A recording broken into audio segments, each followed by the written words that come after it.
இன்று நம்ம கற்றுக்க போகிற பயிற்சி என்ன அப்படின்னு பார்த்தீங்கன்னா, பெண்ட் ஓவர் ரோ அந்த பயிற்சியை தான் பார்க்க போகிறோம். இது எப்படி பண்ணுறது அப்படிங்கிறத மிஷினில் செய்ய போகிறோம்.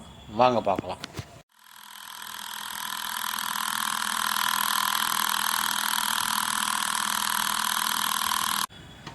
நம்ம செய்ய போகிற பயிற்சி என்ன அப்படின்னு பார்த்தீங்கன்னா, பெண்ட் ஓவர் ரோ.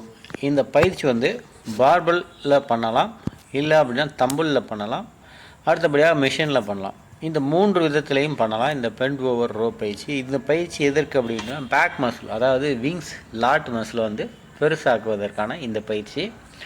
நீங்கள் பார்பலில் பண்ணுறது ரொம்ப போர் அடிச்சிச்சு அப்படின்னா தம்பிளில் பண்ணியிருப்பீங்க. தம்பிளும் போர் அடிச்சிச்சு அப்படின்னா மிஷினில் பண்ணலாம். இந்த மாதிரி லோ புள்ளி மிஷின் பெண்ட் ஓவர் ரோ இந்த பயிற்சி.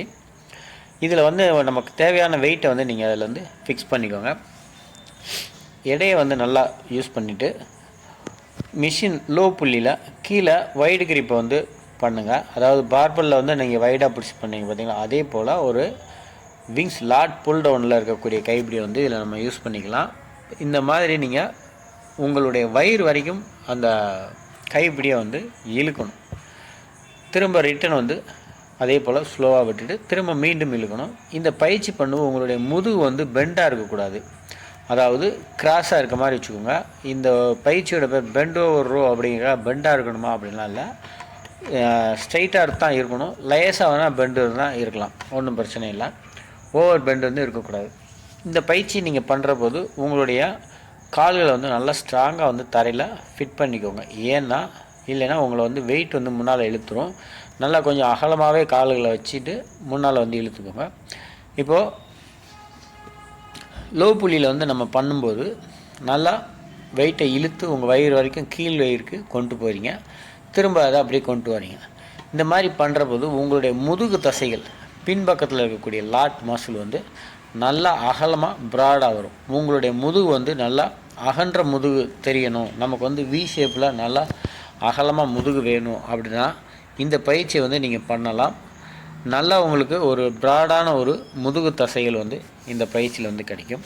ஒவ்வொரு பயிற்சியும் நல்லா இழுத்து ஸ்லோவாக ரிட்டர்ன் நீங்கள் விடணும். அப்போ தான் அதோட எஃபெக்ட் உங்களுக்கு முழுமையாக கிடைக்கும் அப்படின்னு சொல்ல முடியும்.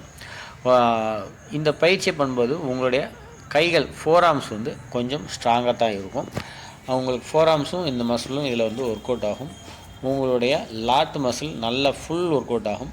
கால்களை எப்பயுமே இந்த பயிற்சி பண்ணும்போது நல்லா ஸ்ட்ராங்காக கவனமாக ஊனிக்கணும் கீழே. அதாவது பக்கத்தில் நின்னீங்கன்னா உங்களை இழுத்து முன்னால் தள்ளி விட்டுரும். அதற்காக தான் இந்த பயிற்சியை முடித்ததுக்கப்புறமா ஸ்டிச் பண்ணிக்கோங்க. அப்போ உங்களுக்கு முதுகு கொஞ்சம் நல்லா ஃப்ரீயாக இருக்கும். ஏன்னா இந்த பயிற்சியில் மிஷினில் நம்ம பண்ணும்போது டென்ஷனோடவே இருக்கும் அந்த மசில் லாஸ்ட் வரைக்கும். அதாவது பயிற்சி ஆரம்பிச்சதுலேருந்து பயிற்சியை முடிக்கிற வரைக்கும் உங்கள் மசில் எப்பயுமே டென்ஷன்லேயே இருக்கும். ஏன்னா ஃப்ரீ ஆகிறதுக்கு வாய்ப்பு இல்லை. ஏன்னா மிஷினோட ரோப் உங்களுக்கு மசில் எப்பயுமே டைட்டாக வச்சுக்கிட்டே இருக்கும். அதனால் பயிற்சியை முடித்த பிறகு கூல்டவுன் ஒர்க் அவுட் நீங்கள் போட்டுருங்க. அப்போ தான் உங்களுக்கு நல்ல பலன் கிடைக்கும். உங்களுடைய முதுகு நல்லா சரி பண்ணணும் அப்படின்னு நினச்சிங்கன்னா இந்த பயிற்சியை கண்டிப்பாக உங்கள் முதுகு ஒர்க் அவுட்டில் சேர்த்துக்கோங்க. நன்றி நண்பர்களே. இந்த பயிற்சி உங்களுக்கு ரொம்ப பிடிச்சிருக்குன்னு நினைக்கிறேன். மீண்டும் அடுத்த ஒரு நல்ல பயிற்சியில் உங்களை சந்திக்கிறேன். உங்களுக்கு ஏதாவது டவுட் இருந்துச்சுன்னா கீழே கமெண்ட் பாக்ஸில் கமெண்ட் கொடுங்க. மீண்டும் சந்திப்போம். அதற்கான பதில் கிடைக்கும். நன்றி.